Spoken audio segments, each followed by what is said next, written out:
السلام علیکم دوستوں. تو ایک آیت اور اس میں آئی ہے, اس کا ہم لے لیتے ہیں. اب یہ کل سے شروع ہو رہی ہے تو اس کو بھی ہم دیکھ لیتے ہیں. اللہ جزائے خیر سب پر.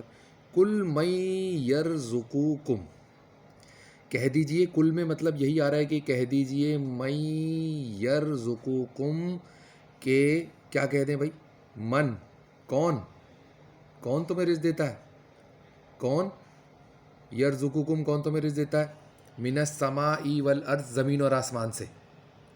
اب یہاں پر بات ہو رہی ہے کہ کہہ دیجئے, ایک سوال ان سے کہہ دیجئے, کون تمہیں رزق دیتا ہے؟ یرزقکم, کم سامنے کچھ ہوں گے لوگ, کم ہے نا وہ, ان کو رزق کون دیتا ہے؟ من السماء والارض, زمین اور آسمان سے رزق کون دیتا ہے؟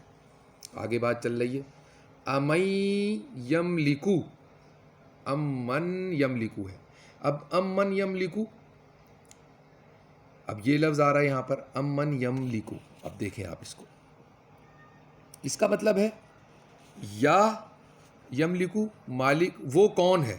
امئی سے نا, وہ کون ہے جو یملکو, امن کون ہے, یملکو مالک ہے, یملکو السماء ولا ابصارا. اب زمین اور آسمان سے کون ہے رزق دیتا ہے یہ پوچھو. امئی یملکو, کون مالک ہے سماعت کا, یملکو السمع والابصار, سماعت کا اور نگاہوں کا. یہ آنکھوں اور سماعت کا کون مالک ہے یہ پوچھو.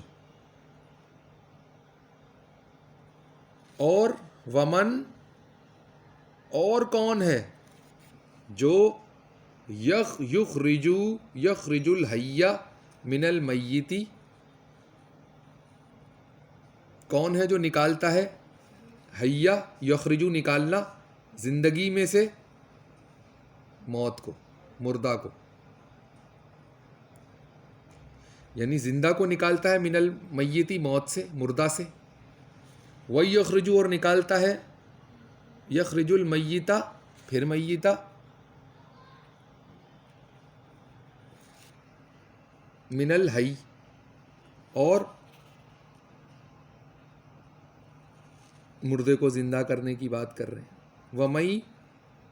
وَمَن یُدَبِّرُ, اور تدبیر بھی کرتا ہے. کون ہے جو تدبیر کرتا ہے؟ اس کام میں کوئی تدبیر ہو رہی ہے, یعنی زندہ کو مردے سے نکالنا اور مردے کو زندہ, بے جان کو جان سے اور جان کو بے جان سے نکالنے کی بات ہو رہی ہے.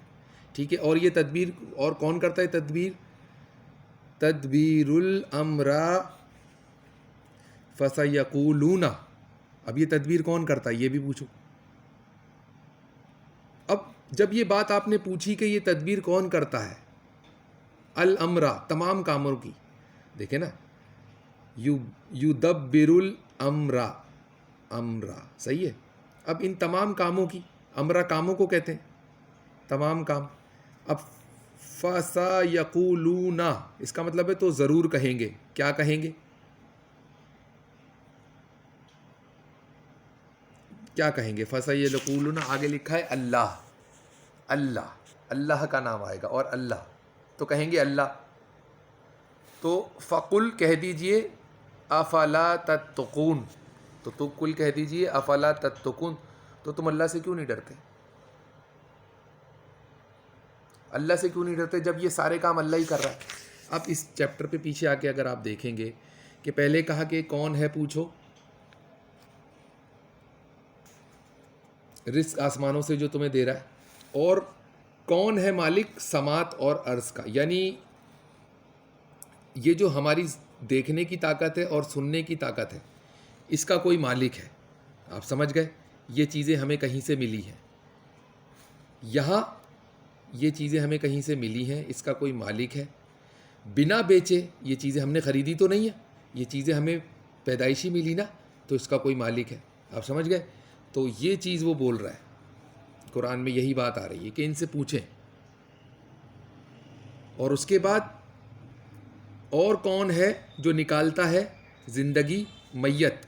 اب یہاں پر دو الفاظ اس کے معنی میں آ رہے ہیں, لیکن واقعتاً بے جان چیز کی بات کر رہے ہیں. اور پھر وہ کون ہے جو نکالتا ہے, پھر بے جان سے جاندار, ہے نا. اب بھائی زندگی کو موت سے نکالا اور پھر موت سے دوبارہ زندہ کر دیا، مردہ زندہ کرنے کی بات ہے. تو یہ بات تو یعنی کہ اس سماعت کا کوئی مالک جو ہے اس نے کیا کرا ہے کہ زندگی کو نکالا ہے بے جان سے اور پھر اس مرے ہوئے کو پھر دوبارہ اس نے زندہ کر دیا، بے جان سے جان کو اور جان سے بے جان. اس بات میں اس طرح کی بات ہے اور یہ ساری تدبیر ہے انہی کاموں میں سے، یہ کاموں کی تدبیر ہے. تو پھر یہ کام کرنے، یہ سب ہونے کے بعد اللہ سے کیوں نہیں ڈرتے؟ یہ بات پوچھنے کی بات ہو رہی ہے. اب یہی بات یہاں پر آ رہی ہے. اب اس کا مطلب یہ ہوا کہ ہم اس کو یوں پڑھ لیں گے کہ زندہ کو مردے سے نکالا اور مردہ کو زندہ سے. اب کوئی انسان مرا ہوا ہے، دیکھیں نا پہلی بات آ رہی ہے زمین اور آسمان، سماعت کا کوئی مالک ہے. ابھی وہ سماعت کا مالک ہے لیکن اب نکالا جا رہا ہے، اس سماعت کو نکالا زندگی کو مردے سے. اب یہی لکھا ہوا ہے، زندہ کو مرے ہوئے سے نکالا. ٹھیک ہے، کوئی مجسمہ ہے، کوئی بت ہے، کوئی کچھ ہے، وہ مردہ ہے یا کوئی چیز ہے، اس کو زندگی عطا کری.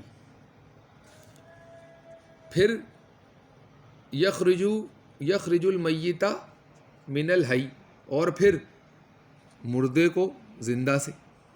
سمجھ رہے ہیں آپ؟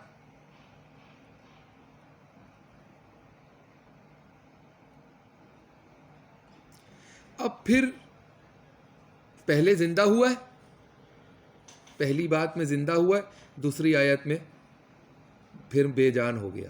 پہلے جاندار کو نکالا، پھر اسی میں سے بے جان کو نکال دیا، موت اور زندگی آ گئی. تو بات یہ پتہ چل رہی ہے کہ یہ سماع، یہ دیکھنا اور سننا، بے جان چیز سے زندگی آئی، کسی مجسمے سے، کوئی بت سے، کوئی ایسی چیز بات ہے، اور اس کے بعد دوبارہ وہ ساکن بت ہو گیا، پھر بے جان ہو گیا. تو پتہ یہ چلتا ہے کہ ہمیں یہ بتایا جا رہا ہے کہ ہماری سماعت اور ہماری نگاہیں جو بھی ہم سن رہے ہیں یا دیکھ رہے ہیں، ہم اس کے مالک نہیں ہیں، اس کا مالک کوئی اور ہے. یہ سلب ہو سکتی ہیں، یہ دونوں چیزیں آپ سے یہ سلب ہو سکتی ہیں. سماعت، دیکھنا اور سننا سلب ہو سکتا ہے آپ سے. کیوں ہو سکتا ہے؟ کیونکہ آپ کو کسی مردے میں سے نکالا ہے، بے جان سے نکالا ہے. مردہ لفظ دیکھیں، میت کا لفظ جو یہاں یوز کرا ہے نا، وہ تھوڑا سا بے جان چیز پر بھی ہو سکتا ہے، کیونکہ ایسے معجزات نبیوں کے پاس بھی، جیسے موسیٰ کے ہاتھ میں چڑھی بے جان چیز ہے، اس میں سے سانپ بن جاتا ہے نا، وہی بات ہے نا. تو کوئی بھی بے جان چیز ایسی ہو سکتی ہے، اس میں معجزات بھی انکلوڈ ہے. اب وہ سماعت دیکھ بھی رہا ہے، سن بھی رہا ہے، تو اس طرح کی بات، اور دوبارہ سے وہ بے جان ہو جائے گا. یہ اللہ ہی کر رہے ہیں، یہ سارے تدبیر کے جو کام ہے نا، یہ سب اللہ ہی کر رہے ہیں. تو تم اللہ سے کیوں نہیں ڈر رہے؟ اب اس معاملے میں آپ اللہ سے ڈرو. کوئی چیز آپ کی سماعت اور ابصار پہ آ کے بیٹھ گئی ہے، اب وہ مالک ہے آپ کی. اب وہ ان کو بتایا جا رہا ہے کہ بھائی تمہاری سماعت اور تمہارا دیکھنا سب اب سلب ہو سکتا ہے، تو احتیاط کرو اور ڈرو اس بات سے. یہ بتایا جا رہا ہے. آپ کی بات سمجھ میں آ گئی؟ تو اب یہ بات یہاں پتہ چلتی ہے کہ ہمیں یہ بات کیسے سمجھ میں آئے گی. ہمیں بات ایسے سمجھ بھائی ایک چیز جاندار ہے، وہ بے جان سے آئی اور واپس بے جان ہو گئی، تو پتہ یہ چلا کہ ایک چیز آئی اور چلی گئی. دیکھیں کوانٹم ڈومین کا کانسیپٹ ہے یہاں پر. Quantum domain, a place beyond time and space, ایسی جگہ جہاں پہ نہ وقت ہے نہ وہ کوئی جگہ گھیرتی ہے. جیسے میں گلاس کو رکھوں تو وہ کوئی جگہ گھیرے گا، اس میں پانی ڈالوں وہ گلاس کو گھیر لے گا، اس میں ایک چمچ کھجور ڈالوں تو کھجور پانی کو گھیر لے گی. تو وہ چیزیں گھرتی جا رہی ہیں، وہ بات ہے.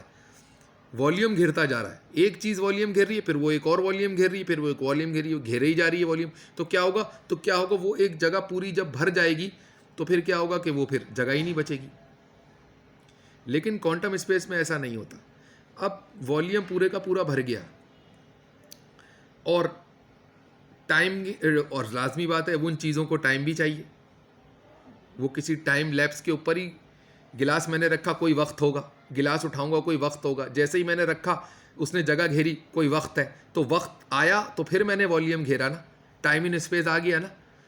میں کوئی چیز کہیں رکھ رہا ہوں یا کوئی چیز پتھر کی مجسمہ بنایا میں نے، اس کو میں نے رکھا کہیں، تو میں نے اس کو بنایا، کچھ وقت لگا، ٹائم لگا، اور اس کے بعد میں نے اس کو رکھا، اس نے کوئی جگہ گھیر لی. اس کے بعد وہ زندہ ہو گیا، وہ پھر بے جان ہو گیا، وہ پھر ختم ہو گیا. تو پھر کیا ہوا؟ چیزیں پھر ختم ہو گئی. تو کیا ہوا؟ Space beyond time and space, وہ واپس وہیں چلا گیا جہاں سے وہ آیا تھا. آ گئی کوانٹم ڈومین کا ذکر آ گیا یہاں پہ.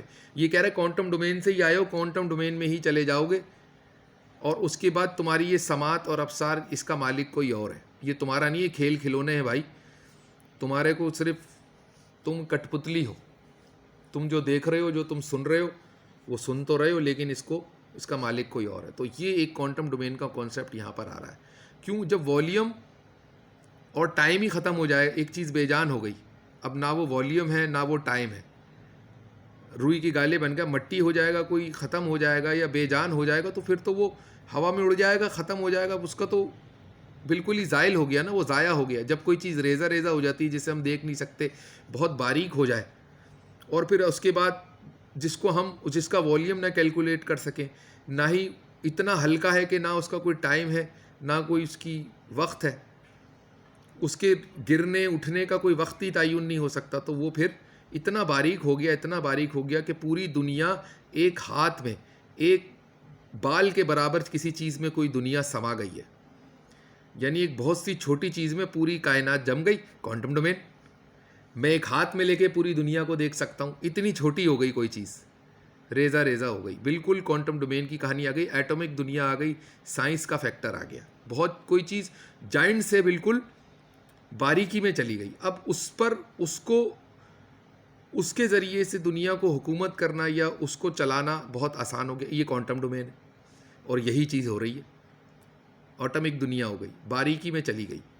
وقت کا تعین نہیں کر سکتے، والیوم کا تعین نہیں کر سکتے، اتنی باریک ہے. سمجھ رہے ہیں آپ؟ یہ چیز ہے. تو انشاءاللہ پھر ملتے ہیں. یہ کوانٹم ڈومین کا ذکر قرآن میں ہی ہے. تو یہ وہ اس کا مطلب دنیاوی دیکھیں نا، ہم تو مطلب اس کا ایسے ہی لیں گے نا کہ بھئی ایک چیز یہ ہے، لیکن تو ایک تو وجود آیا، پھر وجود ختم ہو گیا، پھر وہ بالکل ہی ختم ہو گیا. یہ چیز ہے. تو بہت شکریہ.